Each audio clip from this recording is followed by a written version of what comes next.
Kahalo, Yahweh Ba'Shem Yahushai, Ba'Shem Yahushai, Ruach HaKodesh. Let the elders that rule well be counted worthy of double honor, especially they who labor in the word and doctrine. To the 12 tribes which are scattered abroad, greeting. Shalom, brothers and sisters, it's your brother Yashar with another epistle. We got some Canadian news. So in the province of Quebec, we have Quebec liquor cannabis stores to require vaccine passport.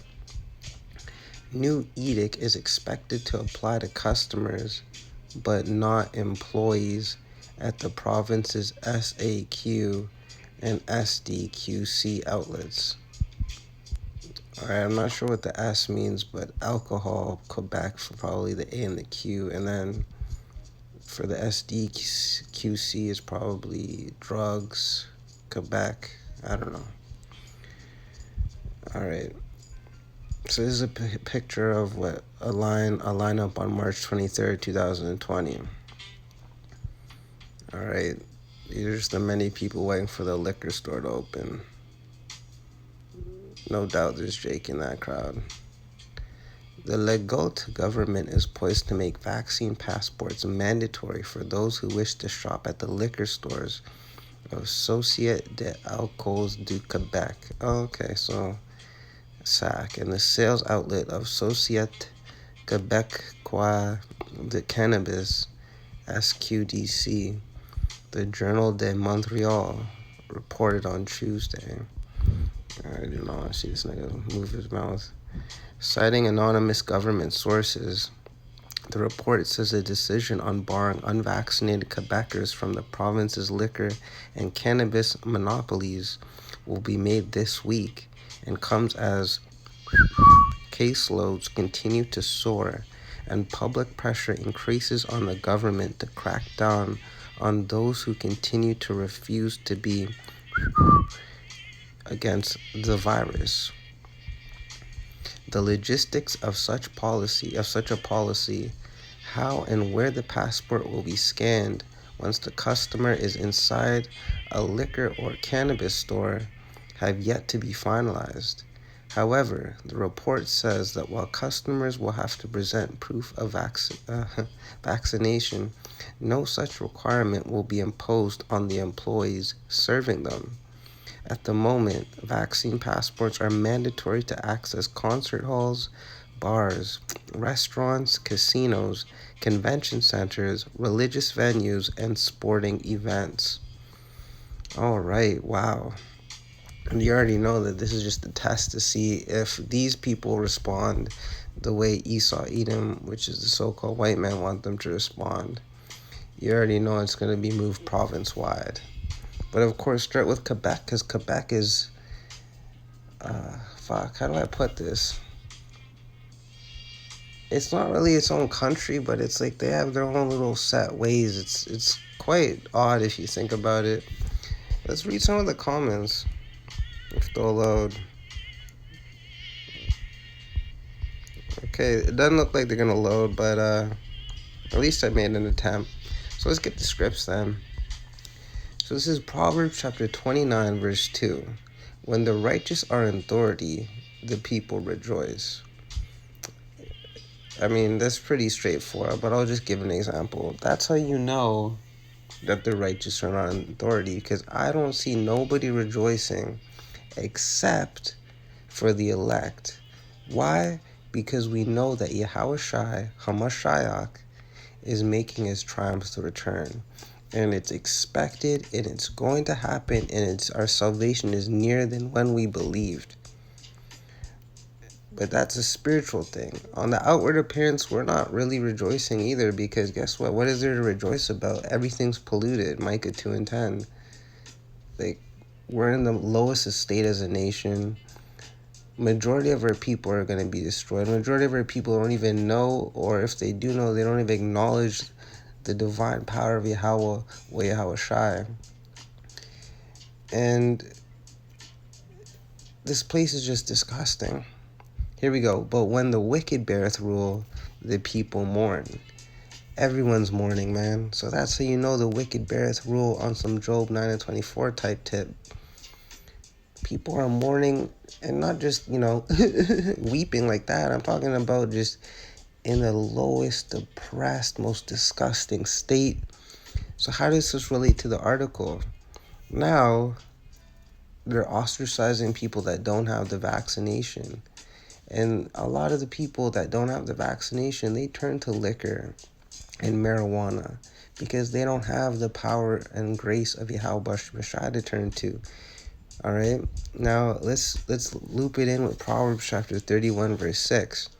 Give strong drink unto him that is ready to perish, and wine unto those that be of heavy hearts. All right. This is a twofold scripture. Let's look at it carnally.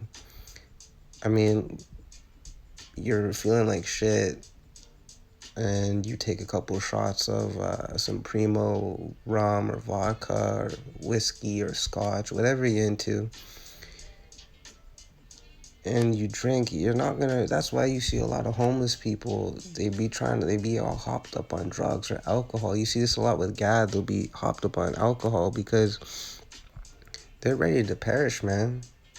And being in this truth, I'm sure, and if you're a brother that drinks, or even a sister, but I'm talking to the men, you would have been in a state where you've drank yourself to try to forget problems or issues, but you finish drinking, you get sober, it's right back to the reality of things. And wine unto those that be of heavy hearts, have heavy minds, right? You take a sip of some yayin, and it's like, damn, it's like, okay, let me get my thoughts together, right? But it's just temporal relief, temporary, man. Now, how is this a twofold scripture? Because it's actually talking about the scriptures. Give strong drink. You give a strong scripture that can save a brother's life, man. You give some beautiful wine. These scriptures are likened unto wine, man. It's sweet, it's savory, it's beautiful. You can calm people down. You can calm brothers down. I've been in that situation. You talk to a brother, he's all erratic and shit. You give him some scriptures, and then by the end of the conversation, he's like, "Come on, Hawk. Yeah, Hawk. Come on." It's beautiful. Here we go. Let him drink and forget his poverty, because we're all poor, and remember his misery no more.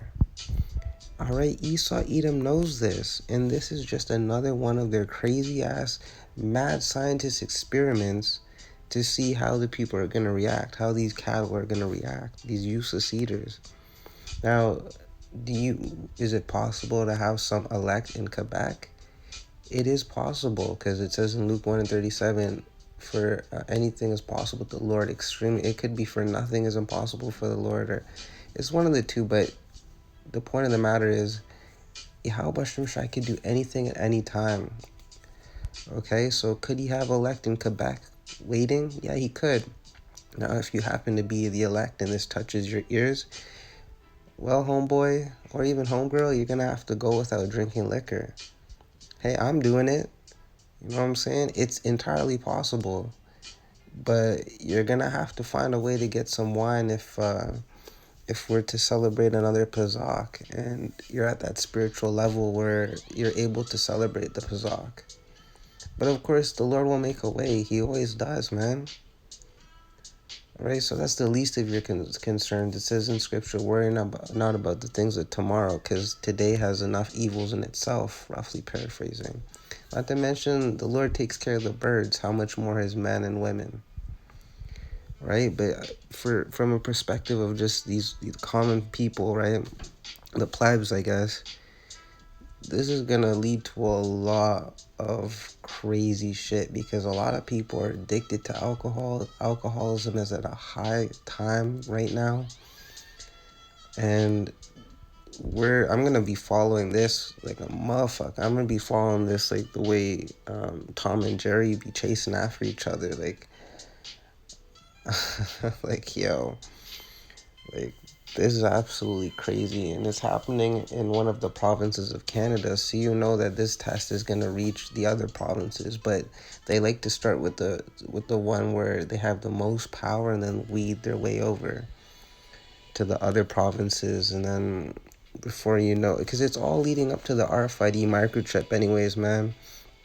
Like, that's all it is. It's all leading up to Revelation chapter 13, chapter 13 verse 16 to the 18th verse, I believe. All right, soon the vaccination pass is going to be done away with, and it's going to be the MOTB, the mark of the beast, that gets implanted in your body somewhere, and that you won't be able to buy or sell lest you have that shit, man. So brothers, man, take heed, man. You're gonna have to cut out a lot of habits. I mean, take it for someone that used to get the 750 milliliter bottle, right, and drink about half of that shit a day, man. All right, till the Lord, like, literally, he fucked me up, really, and he's like, I'm gonna fuck you up and take your life, or you could quit. And thankfully, he gave me the choice to quit, man, or I should say, he willed me to quit, except for on the Pazak, because we need to drink wine. It's definitely doable, man. You know what I mean? We just read how the scriptures are true, strong drinking wine. So really, you could go without it, man. All you gotta do is pray. The Lord will give you another way to take off the edge. Trust me, I know it's stressful, man. But really, it's not. What did Apostle Paul say in Romans 8 and 13, 18, 8 and 18? Sorry. For our present day afflictions are nothing to be compared to the glory that shall be revealed in us, man. Roughly paraphrasing. So it's like, really, it's all light work, man. And then when the concept of time is set in order, you're gonna be like, damn, yo, I was only in hell for seconds or minutes or hours, right? So, we have hope, man. So don't fret, man. So with that, I hope y'all were edified. Shalom.